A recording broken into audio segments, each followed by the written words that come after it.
Hi guys, this is your Jory TV. So for today's video, isamahan nyo naman ako magluto ng dinner ng alaga ko.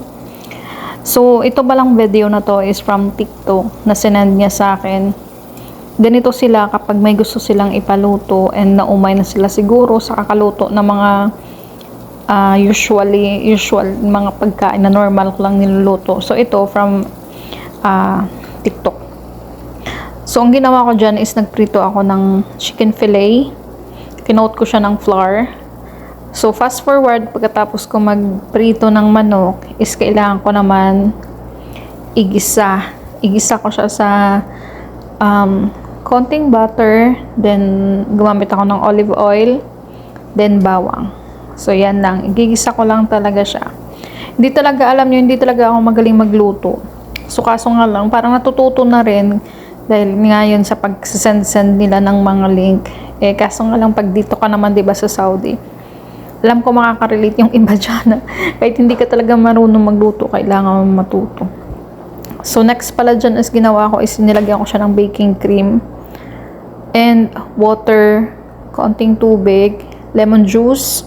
This kailangan din nating timplahan ulit. Although yung chicken is may lasa na talaga yon. So, ito naman yung sauce na ginagawa ko. Tinimplahan ko siya ng asin, paminta, paprika ulit, and ano pa ba yung iba?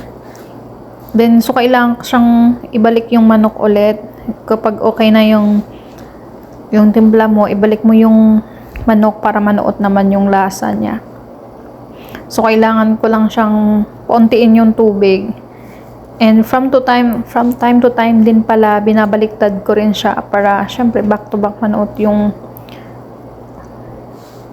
sarap niya, yung lasa.